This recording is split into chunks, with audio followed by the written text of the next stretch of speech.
If you're as old as me, then you would remember when the first Starship Troopers movie hit the big screens in 1997 and left the world in shock and awe. As a child, I couldn't help imagining myself landing on a hostile alien planet with my totally sweet sci-fi gun and mowing down wave after wave of shrieking alien abominations. Of course, those thoughts felt like simple childhood fantasies back then. But fast forward to 2024, and we finally have a game that delivers that authentic Space Marine experience. That game is Helldivers 2. Helldivers 2 is a third-person PvE shooter released on the 8th of February 2024 for the PlayStation 5 and PC, and it has taken the gaming world by storm. It has guns, graphics, gore, and all the friendly fire necessary to ruin countless friendships. Oops.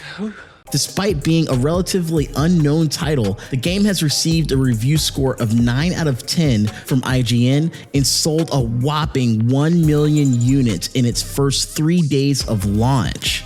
Is Helldivers 2 better than the god-awful quadruple A games that bigger studios are putting out right now? Find out in today's review.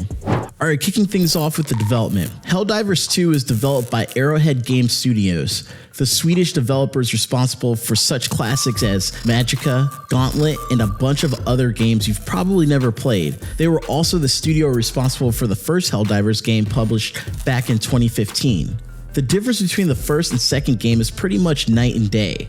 While the first game was a top-down, screen-locked shooter, the second game is a third-person shooter with much better graphics and superior gameplay. Arrowhead revealed they were working on Helldivers 2 back in 2020. However, the game was officially announced during the PlayStation Showcase in 2023 to the glee of PlayStation fans everywhere. The pre-orders became available as of September 2023, and now the game's finally been released on all major platforms except Xbox. Why? Really sucks to be an Xbox gamer right now. All right, let's talk about the story and gameplay. If you came into Helldivers 2 expecting a deeply intricate story with lore as convoluted as the Mass Effect franchise, then I'm sorry to disappoint you. This game has none of that. In Helldivers 2, you play as one of the many recruits of the elite Super Earth armed forces tasked with protecting Super Earth from intergalactic threats the only way you know how, by shooting any alien native until there's nothing left but a bloody pulp.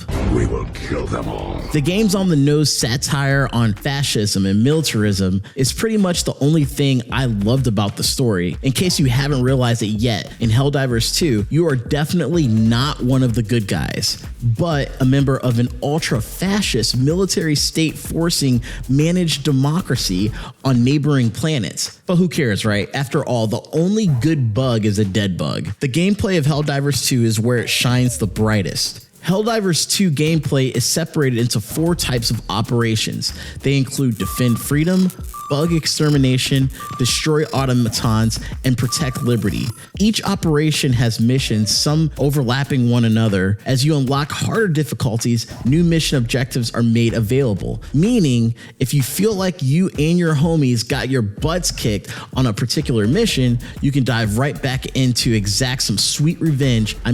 Liberty. Most missions have a 40-minute timer, and within that time, you have to complete the objective and extract from the planet to be rewarded with medals, requisition slips, XP, and so on. Now about the combat. Combat has always been a huge part of Helldivers, and the sequel doubles down on this by giving you all the guns and ordnance you would ever need to spread liberty and democracy to the far reaches of the universe. I'm talking about assault rifles, incendiary shotguns, explosive guns, you name it. And even if you run out of ammo during a mission or are just a little tired of using your own gun, you can quickly swap your weapon or top up your ammo with any of the ones found on the map. These weapons, however, are nothing compared to the Stratagems, which are powerful ordnance and support weapons you can call in to decimate the enemy when you find yourself in a pinch. There are 47 different stratagems in the game, ranging from missile strikes to orbital death lasers and machine guns. Using these stratagems in the heat of battle is pretty much the most satisfying part of the game. But even more satisfying is when you use them against any of the 3 friends you will be playing with. You can't call someone a friend until you've been able to nuke them from orbit, and Hell Helldivers 2 shares that sentiment. Friendly fire is always switched on, and that mechanic has given me some of the most unintentionally hilarious moments I've ever experienced in any game. Now, when you're done horsing around, you can finally turn your guns towards either of the two factions that threaten the safety of Super Earth. These include the Terminids and the Automatons. These are basically deadly robots and alien species of different shapes and sizes. If that sounds like a very limited enemy variety,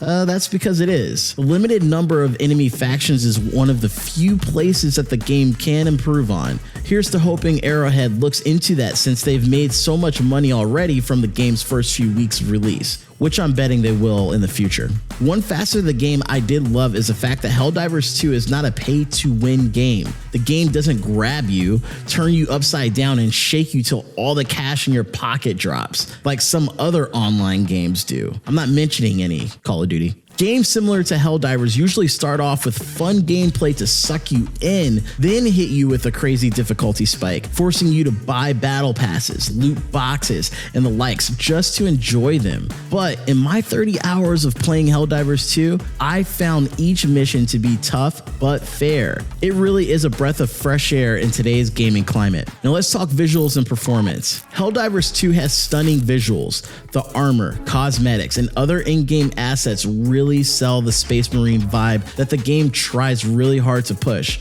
Although the planets in the game are procedurally generated, they are still quite gorgeous to squash bugs in. From the scalding hot desert planets to the freezing tundras, each one is distinct and aesthetically pleasing. One area of the game that I was certainly not pleased with was the myriad of bugs that the game had. And I'm not talking about the Terminids. Black screens, crashes, long waiting hours, and a host of other server issues have left a somewhat sour taste in what has been a sweet gaming experience. These performance issues are expected for a game of this magnitude, but it can be quite infuriating sometimes. So much so that the game has now received mixed reviews on Steam. And for what I understand, the developers are patching up these issues as we speak. Now let's talk about the commercial performance. On February 11th, Arrowhead Games CEO Joan Pilestedt announced that the game had sold approximately 1 million units, making Helldivers 2 the biggest launch for any PlayStation published game on PC, even bigger than The Last of Us 1 a few weeks later, and their sales are still going strong with over 3 million copies sold. Money, money, money, money. In fact, the game has been so successful that Arrowhead Studios announced it intended to increase the size of its studio and hire more developers to accelerate its post-launch content plans, which is great news for those already playing or planning to dive in soon. Needless to say, Helldivers 2 has exceeded everyone's expectations, and we are all here for it. Now let's talk about the spirit of this game. A couple of huge AAA games have been released in 2024, including the disastrous Suicide Squad and the self-proclaimed Quad A Ubisoft game Skull and Bones. To say that all these big games have been a huge disappointment would be an understatement. It seems like these big developers are only interested in shameless cash grabs and lifeless live service games. It's fitting to see that relatively unknown games developed by relatively unknown studios have been the ones dominating the video game world thus far. Games like Pal World and Helldivers 2 have shown that actually caring about your games and about your fan base is pivotal to success in the industry. The fact that Suicide Squad kills the Justice League has only about 3,000 active players currently, compared to Helldivers' 236,000, tells you all you need to know about the two games. Let's just hope that Helldivers 2 can improve on the quality they've dished out so far. And let's also hope the bigger gaming companies are paying attention. I certainly hope so too. Helldivers 2 is a hell of a good game. It's a fun, fast-paced, action-packed PvE that seems destined for greatness. Despite the performance issues and bugs, I've had a really great time playing it, and I think you will enjoy it too, especially if you play it with a group of friends. Therefore, I'll be giving this game a rating score of 4 out of 5. What do you think? Do you agree or disagree with my review? Let me know what you think in the comments. Be sure to like, subscribe, and ring that notification bell to get regular regular updates on new videos. I had a ton of fun doing this one, you guys, and I hope you enjoyed watching it. Thanks for checking out the video, and we'll see you in the next one.